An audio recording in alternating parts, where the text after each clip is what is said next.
స్వామియే శరణం అయ్యప్ప ఆ పిలుపు వినగానే చాలు మనస్సు మొత్తం శబరిమల వైపు ప్రయాణం మొదలుపెట్టేస్తుంది.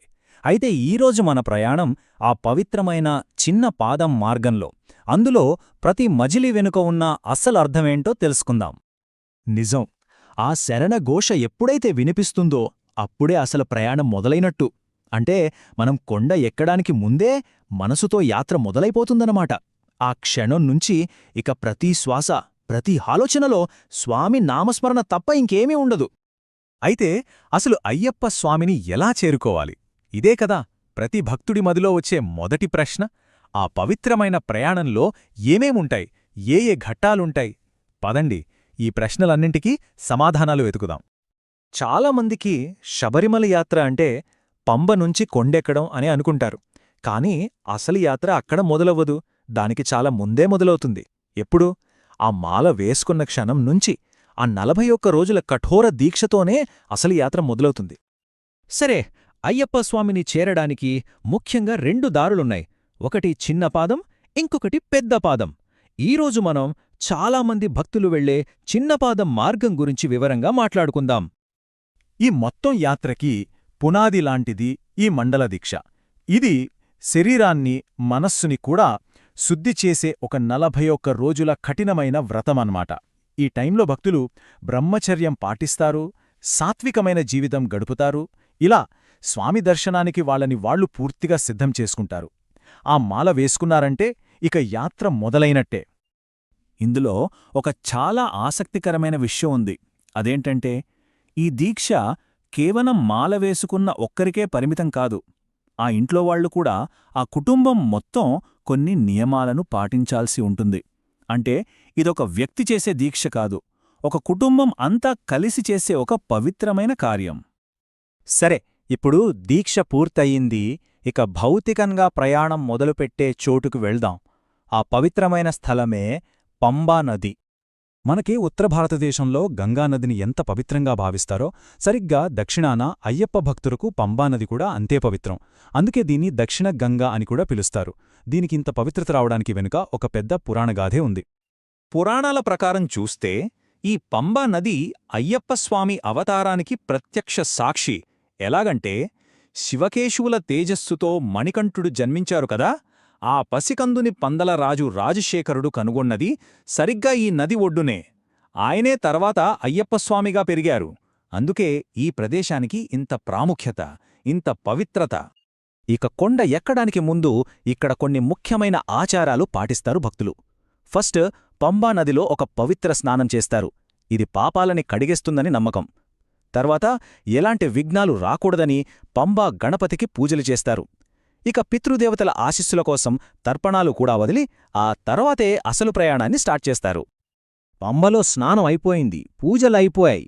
ఇక అసలైన కాలినడక యాత్ర మొదలవుతోంది. ఈ దారిలో వేసే ప్రతి అడుగు, ఆగే ప్రతి మజిలీ అన్నీ పవిత్రమైన స్థలాలే. ఈ పవిత్రమైన కొండ ఎక్కే దారిలో ముఖ్యంగా 4 ప్రధాన మజిలీలు వస్తాయి.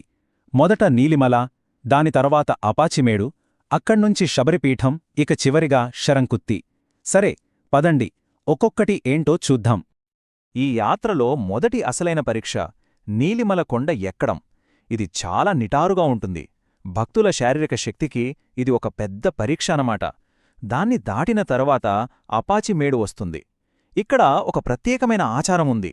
అదేంటంటే, మొదటిసారి యాత్రకు వచ్చే కన్యస్వాములు తమ యాత్రకు ఎలాంటి ఆటంకాలు రాకుండా ఉండాలని దుష్టశక్తులకు నైవేద్యంగా అన్నం ముద్దల్ని విసురుతారు. అక్కడనుంచి ముందుకు వెళ్తే వచ్చేది శబరిపీఠం. దీనికి రామాయణంతో సంబంధం ఉంది. శ్రీరాముడు కోసం ఎదురుచూస్తూ తపస్సు చేసిన భక్తురాలు శబరి నివసించిన ప్రదేశం ఇదేనట. అందుకే ఇక్కడ భక్తులు ఎంతో భక్తిశ్రద్ధలతో కొబ్బరికాయలు కొట్టి, కర్పూరం వెలిగించి తమ ప్రయాణాన్ని ముందుకు సాగిస్తారు. ఇక చివరి మజిలీ శరన్కుత్తి. దీని వెనక కూడా ఒక మంచి కథ ఉంది. శరంకుత్తి అంటే బాణం గుచ్చిన ప్రదేశం అని అర్థం. కదేంటంటే, పందలరాజు ఆలయం ఎక్కడ నిర్మించాలని అయ్యప్పను అడిగితే ఆయన ఒక బాణాన్ని వదిలారట. ఆ బాణం వచ్చి ఎక్కడైతే పడిందో ఆ ప్రదేశమే ఈ శరంకుత్తి. సో అయ్యప్ప బాణం వేసిన అదే ప్రదేశంలో మొదటిసారి యాత్రకు వచ్చే కన్యస్వాములు ఏం చేస్తారంటే తమతో పాటు తెచ్చుకున్న చెక్క బాణాలని ఇక్కడ వదిలేసి వెళ్తారు. ఇది వాళ్ల మొదటి యాత్ర విజయవంతంగా పూర్తయిందడ్డానికి ఒక గుర్తన్నమాట.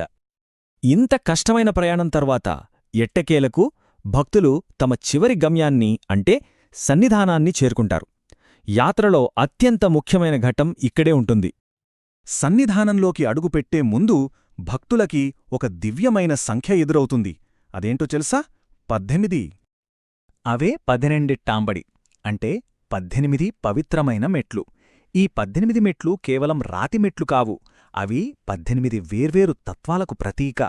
41 రోజుల దీక్షను పూర్తిచేసి పవిత్రమైన ఇరుముడిని తలపై మోస్తున్న భక్తులకు మాత్రమే ఈ మెట్లు ఎక్కే అర్హత ఉంటుంది. ప్రతి మెట్టు ఎక్కుతున్నప్పుడు మనలోని ఒక్కో చెడుగుణాన్ని వదిలేస్తున్నామని ఒక బలమైన నమ్మకం. ఆ 18 మెట్లెక్కిన తర్వాత అయ్యప్ప స్వామి దర్శనం. ఆహా! ఇన్ని రోజుల కఠోరమైన దీక్ష, ఇంత కష్టమైన ప్రయాణం అన్నీ ఒక్క క్షణం కోసమే. ఇక్కడే భక్తులు తత్వమసి అనే మహావాక్యం యొక్క అసలైన సారాన్ని అనుభూతి చెందుతారు. దాని అర్థం అది నువ్వే అని. అంటే దైవం ఎక్కడో లేడు, మనలోనే ఉన్నాడని తెలుసుకునే గొప్ప క్షణమది. అయ్యప్ప దర్శనం పూర్తయ్యాక భక్తులు అక్కడే ఉన్న మాళికాపురమ్మ ఆలయాన్ని కూడా దర్శించుకుంటారు. దీని వెనక ఒక కథ ఉంది. ఎప్పుడైతే కన్నిస్వాములు రావడం ఆగిపోటారో ఆ రోజున తనను పెళ్లి చేసుకుంటానని అయ్యప్ప ఆమెకు మాట ఇచ్చారట. ఆ మాట కోసం ఆమె ఇక్కడికీ ఎదురుచూస్తూనే ఉన్నారని అంటారు. ఆ తర్వాత ప్రసాదం తీసుకుని భక్తులు ఇంటికి తిరుగు ప్రయాణం మొదలుపెడతారు. అయితే సన్నిధానంలో స్వామి దర్శనంతో యాత్ర పూర్తయినట్టే కాని దీక్ష మాత్రం ఇంకా పూర్తి కాదు. ఇంటికి తిరిగొచ్చాక ఈ వ్రతాన్ని శాస్త్రోక్తంగా ముగించాల్సి ఉంటుంది.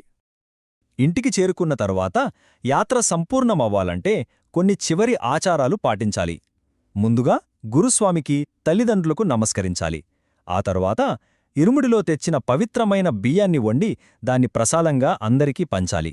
ఇక ఆఖరిగా గురుస్వామి చేతుల మీదుగా మాలను తీయించడంతో ఈ మండల దీక్ష పరిసమాప్తమవుతుంది, అంటే ముగుస్తుందన్నమాట. ఇది చిన్న పాదం గుండా సాగే శబరిమల యాత్ర కథ. మరి యుగాల నాటిది అత్యంత కఠినమైనది అయిన ఆ పెద్దపాదం మార్గం వెనుక ఉన్న రహస్యాలేంటి? దాని కథేంటి? ఆలోచిస్తూ ఉండండి. స్వామియే శరణమయ్యప్ప.